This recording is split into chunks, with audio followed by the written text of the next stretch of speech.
Peon की बात सुनकर शुक्ला राहुल का एड्रेस लेकर उसे मिलने के लिए ऑफिस से निकल गया। फिर ऑफिस से निकलते ही उसे बाहर राघव का आदमी मिला जिसके हाथ में पेपर्स थे। फिर वह आदमी शुक्ला को पेपर्स देते हुए बोला, तुम्हारे पास सिर्फ आधा घंटा है। वहीं दूसरी तरफ इंजीनियरिंग कॉलेज में 4 से 5 लड़कियां हाथ में बुक पकड़े हंसती खिलखिलाती बातें करते हुए कॉलेज के मेन गेट से बाहर निकल रही थी। वह लड़कियां कुछ दूर चली ही थी कि तभी एक वैन उनके बराबर में आकर रुकी। उन लड़कियों को कुछ समझ आता उससे पहले ही उन वैन में से 3-4 लोग मास्क पहने निकले और उन लड़कियों में से एक लड़की जिसने न्यू ब्लू जीन्स और हल्के लाइट पिंक कलर का टॉप पहना हुआ था, उस लड़की को वह आदमी पकड़कर जबरदस्ती वैन में बिठाकर तेजी से निकल गए। यह सब इतनी जल्दी हुआ था कि उन लड़कियों को कुछ समझ ही नहीं आया कि वह लोग उनकी एक दोस्त को उठाकर ले गए।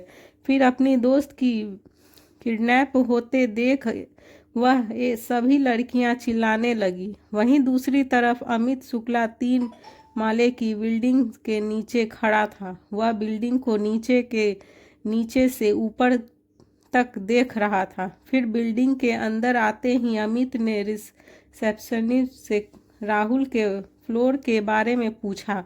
उसके पूछने पर रिसेप्शनिस्ट ने अमित को देखते हुए कहा, आपके पास राहुल से मिलने का अपॉइंटमेंट है? यह सुनकर अमित ने उनसे घबराते हुए चेहरे से कहा, अपॉइंटमेंट तो नहीं है, पर मुझे उनसे अर्जेंटली मिलना है। क्या आप कुछ कर सकती हैं? अमित के बहुत ज़्यादा रिक्वेस्ट करने पर बात उस रिसेप्शनिस्ट ने राहुल के एसिडेंट को कॉल किया। कनेक्ट होते ही अमित ने रिसेप्शनिस्ट के हाथ से फ़ोन लेकर कॉल पर राहुल के असिस्टेंट से रिक्वेस्ट करते हुए उसे अपने आने की वजह बताई। वजह जानकर असिस्टेंट ने राहुल को सारी बातें बताई। फिर उसके थोड़ी ही देर बाद अमित राहुल के सामने खड़ा था और उसके साथ जो हुआ वह सब उसने राहुल को बता दिया। अमित की सारी बातें सुनकर राहुल ने कियान को कॉल किया और अमित शुक्ला के बारे में बता दिया। यह सुनकर कियान ने अपने शब्दों पर जोर देते हुए राहुल से कहा, सेवहर। कियान के ऑर्डर को फॉलो करते हुए राहुल ने आदमियों के साथ वहां से चला गया और अमित शुक्ला निडर होकर वहीं पर बैठ गया। तभी राहुल का असिस्टेंट वैभव उसे उठाते हुए बोला, डोंट वरी सर, आपकी बेटी की कुछ नहीं होगा। राहुल सर उन्हें लेने गए हैं। कुछ ही देर में आपकी बेटी आपकी आंखों के सामने होगी। वैभव की बातें सुनकर अमित शुक्ला चेयर पर बैठते हुए उसे उम्मीद भरी नज़रों से देखने लगा। वहीं उधर राघव के फार्म हाउस के बाहर एक ब्लैक कलर की कार आकर रुकी। फिर उसमें से 2 लोग बाहर आए और अंदर जाने लगे। अंदर जाते ही दोनों ने बाहर खड़े गार्ड को देखकर राघव की पावर का अनुभव लगाया। वहीं अंदर सोफे पर बैठा राघव अपने फ़ोन में सुहानी की पिक्स देख कर बोला, जान तुम डरना मत, मैं तुम्हें जल्दी ही वहाँ से ले आऊँगा। वह आपकी पिक्स से बातें कर रहा था कि तभी उसका ध्यान अपने सामने से आ रहे उन 2 लोगों पर गया। फिर उन दोनों को देखते हुए राघव ने कहा, आज तुम्हें मेरी याद कैसे आ गई श्लोक पटेल? यह सुनकर श्लोक पटेल ने मुस्कुराते हुए कहा, अब कुआं तो प्यासे के पास आएगा नहीं, इसीलिए प्यासा खुद ही कुएं के पास आ गया। श्लोक पटेल की बातें सुनकर राघव हंसने लगा। उसने हंसता हुआ देखकर फिर श्लोक पटेल ने आगे कहा, मैं एक प्रोजेक्ट स्टार्ट करने जा रहा हूँ। 100 करोड़ का बजट है। आप चाहो तो आप उस प्रोजेक्ट में 25% के पार्टनर बन सकते हैं। बस आपको एक छोटा सा काम करना है। राघव उसकी बात को ध्यान से सुनने लगा। फिर श्लोक आगे बोला, एक ईमानदार ऑफिसर आया है शहर में। वह बार बार पेपर्स को इलीगल बताकर काम नहीं होने दे रहा है। मैंने असिस्टेंट के हाथों 1 करोड़ कैश और पेपर्स लेकर भेजा था, तब भी उसने साइन नहीं किया। मैंने खरीदने की बहुत कोशिश की, पर वह बिकने को तैयार नहीं है। अगर तुम उसका कुछ कर सको तो। वह अभी बोल ही रहा था कि तभी राघव बीच में ही हंसने लगा और हंसते हुए बोला, उस एक ऑफिसर ने कितनों की नाक में दम कर दिया है। चलो आज उसे भी सबक मिल ही जाएगा। उसकी कही बात श्लोक पटेल को समझ नहीं आई। फिर उसने राघव को कन्फ्यूजन में देखते हुए कहा, मैं कुछ समझा नहीं। तभी राघव फिर से उसकी बात पर हंसते हुए बोला, तू आम खा पटेल, गुठलियाँ क्यों गिन रहा है। फिर अपने चेहरे के भाव बदलकर रूड होते हुए राघव ने आगे कहा, बच्चा समझा है क्या जो दे रहा है। पार्टनरशिप इक्वल होगी 50-50। राघव की बात सुनकर श्लोक पटेल शॉक्ड हो गया। फिर उसने अपने असिस्टेंट की तरफ देखा और फिर राघव की तरफ देख कर सर हिला दिया। वहीं दूसरी तरफ वह लोग जो नीली जीन्स वाली लड़की का किडनैप करके ले जा रहे थे, वह अमित शुक्ला की बेटी स्वाति थी। स्वाति की आंखों पर पट्टी बंधी थी और दोनों हाथों को रस्सी से बांधा हुआ था। वह बहुत ज़्यादा डरी हुई थी। तभी गाड़ी के ड्राइवर ने अचानक उसे ब्रेक लगा दिया। ब्रेक लगाते ही उसको झटका लगा। फिर गाड़ी में बैठे लोगों ने सामने देखा तो उन्हें कुछ गाड़ियां सड़क पर खड़ी दिखी। सबसे आगे खड़ी गाड़ी को बोनेट पर राहुल बने हाथ में गन लिए बैठा था। वैन के अंदर बैठा लोग राहुल को अच्छे से जानते थे कि वह कियान का आदमी था। फिर राहुल अपने सामने खड़े तीनों लोगों को देखकर हंसते हुए बोला, सही कहते हैं लोग, जब मौत बुलाती है तो घर से निकालना पड़ता है। राहुल की बात सुनकर वह तीनों उस पर फायरिंग करने लगे। फिर तीनों को फायरिंग करता देखकर राहुल ने सिर हिलाते हुए कहा, ऐसे नमूनों को तो सिर्फ विराज ही रख सकता है।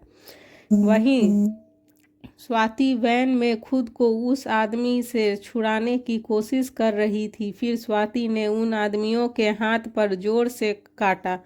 वह आदमी जल्दी से स्वाति को छोड़कर अपना हाथ देखने लगा और तभी स्वाति वैन से निकलकर भागने लगी। चारों तरफ से हो रही फायरिंग की आवाज़ से स्वाति अपने सिर को झुकाए सामने की तरफ भागे ही जा रही थी। फिर राहुल की नज़र जैसे ही स्वाति पर पड़ी तो वह उसे देखते हुए खुद से बोला, क्या यह मरना चाहती है?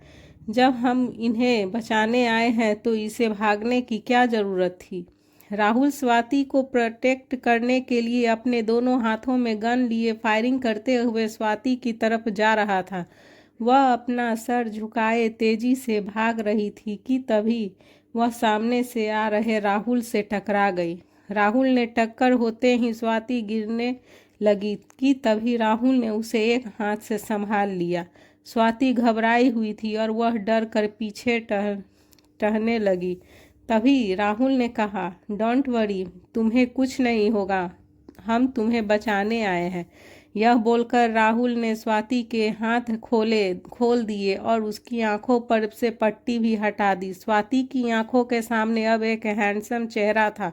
फिर कुछ सेकंड के लिए वह राहुल को देखती ही रह गई कि तभी गोली की आवाज़ सुनकर वह डरते हुए उसके सीने से लग गई। उसके अचानक गले लगने से राहुल के दिल की धड़कन एकदम से बढ़ गई थी। तो वहीं स्वाति आंखें बंद किए उसे कसकर पकड़े हुए थी। फिर राहुल ने खुद को क्लेम किया और वापस से फायरिंग करने लगा। थोड़ी ही देर में राहुल और उसके आदमियों ने उन सभी को मार डाला था। फिर राहुल ने स्वाति को खुद से अलग करते हुए कहा, relax, you are safe now.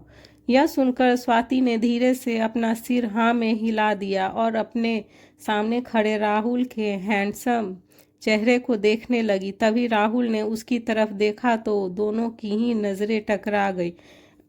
यह होते ही राहुल ने जल्दी से अपनी नज़रें फेर ली।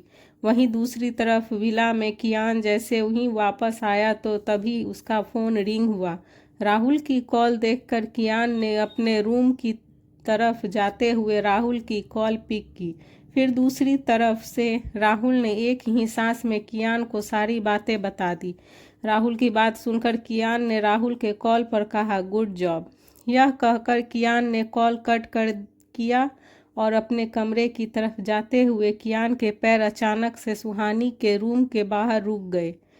कियान ने एक नज़र सुहानी के रूम की तरफ देखा। डोर हल्का सा ओपन होने की वजह से उसे बेड पर सोई हुई सुहानी का साइड फेस दिखा। फिर वह सुहानी को सोया हुआ देख अपने रूम की तरफ चला गया। वहीं राहुल स्वाति को लेकर ऑफिस में आ गया था। वह उसके साथ अपने कैबिन में आया। स्वाति अपने पापा को वहां देखकर उसके गले लगकर रोने लगी। स्वाति के पिता अमित शुक्ला की आंखों में से आंसू की कुछ बूंदें निकल पड़ी। फिर अमित शुक्ला राहुल के पास आते हुए उनके सामने हाथ जोड़कर खड़े हो गए। फिर उसने जल्दी से उनके हाथों को नीचे करते हुए कहा, अंकल, यह आप क्या कर रहे हैं? यह अपनी रोती हुई आवाज़ में बोले, बेटा, तुम्हारा बहुत बहुत धन्यवाद। तुमने मेरी बेटी को उन जानवरों से बचा लिया। यह सुनकर उसने उन्हें समझाते हुए बोला, अंकल, यह मेरा काम था और धन्यवाद आपको कियान सर का करना चाहिए, मेरा नहीं। फिर उसने आगे कहा, आप फिक्र मत करिए, इस मैटर के कल क्लोज होने तक हमारे कुछ आदमी आपके साथ रहेंगे, वह आपको प्रोटेक्ट करेंगे। राहुल की बात सुनकर उनके चेहरे पर एक सुकून बिखर गया। वह अपनी बेटी के साथ वहां से जाने लगे कि तभी स्वाति ने केविन के डोर के पास जाकर पीछे मुड़कर राहुल को मुस्कुराते हुए देखा और फिर तेजी से निकल गई। यह देखकर राहुल सोच में पड़ गया। उसे समझ नहीं आया कि उसने ऐसे देखकर स्माइल क्यों की। तो वहीं वैभव राहुल को ऐसे कंफ्यूज देख कर हंसने लगा। वहीं दूसरी तरफ शहर से थोड़ी दूर पर एक गेस्ट हाउस में कुछ लड़कियां थीं जिन्होंने कुछ अलग ही ढंग के कपड़े पहने थे। दिखने में वह सभी लड़कियां कॉल गर्ल लग रही थी। वह लड़कियां वहां मौजूद लोगों के साथ एंजॉय कर रही थी। तो वहीं उसी गेस्ट हाउस के एक रूम में अंदर विराज लड़कियों से घिरा हुआ था। विराज उन लड़कियों की खूबसूरती के मज़े ले रहा था कि तभी उसने कुछ याद आया और उसने अपने बराबर में रखे टेबल से अपना फ़ोन उठाया। फिर एक नंबर डायल करते हुए विराज ने खुद से कहा, अब तक तो शुक्ला की बेटी को उठा लिया होगा। यह बोलकर उसने फ़ोन अपने कान पर रख लिया। उसने अपने आदमियों को कॉल किया जिसे उसने स्वाति को किडनैप करने के लिए भेजा था। वहीं दूसरी तरफ राहुल अपने कैबिन में बैठा वैभव से कुछ डिस्कस कर रहा था कि तभी उसका फ़ोन टेबल पर बजा। फ़ोन की डिस्प्ले पर फ्लैश हो रहे नाम को देखकर राहुल ने स्माइल करते हुए कॉल रिसीव किया। फिर कॉल के दूसरी तरफ से विराज ने कहा, उठा लिया उस शुक्ला की बेटी को। उसकी बात सुनकर वह हंसने लगा। राहुल की हंसी को पहचानते हुए विराज दांत पीसते हुए बोला, तूने फिर से? विराज की बात को पूरी करते हुए उसने कहा, हाँ, मैं फिर से तुझे तेरी औकात दिखा दी। तू जब ऐसे घटिया काम करेगा तुझे बीच में मैं खड़ा मिलूंगा। तेरे आदमी बड़े ही कमज़ोर थे, बिल्कुल तेरी तरह। उसकी बात का मजाक बनाते हुए विराज ने कहा, अभी जहाँ मैं हूँ वहाँ आकर देख ले, पता चल जाएगा कौन कमज़ोर है, तू या मैं। इतना कहकर उसने सामने बैठी लड़की का हाथ पकड़कर उसे अपनी ओर खींच लिया। राहुल ने उस पर तंज कसते हुए कहा, तू नहीं सुधरेगा। तुझे क्या लगता है लड़कियों पर अपनी ताकत आजमा कर तू खुद को मर्द समझता है? बुज़दिल है तू, हिम्मत है तो मर्दों से सामना कर, लड़कियों के बीच में क्या छुप कर बैठा है। यह सुनते ही विराज ने अपने चारों तरफ देखा और कॉल पर उसे कहा, तुझे कैसे पता। राहुल उसकी बात सुनकर जोर जोर से हंसने लगा और हंसते हुए ही भी बोला, डर मत, मैंने कोई हिडन कैमरा नहीं छुपाया है तेरे कमरे में। तेरी हरकतों से तेरी आदतों का पता चल जाता है। तू कितना गिर सकता है और कितना घटिया काम कर सकता है, ये मैं अच्छी तरह से जानता हूँ।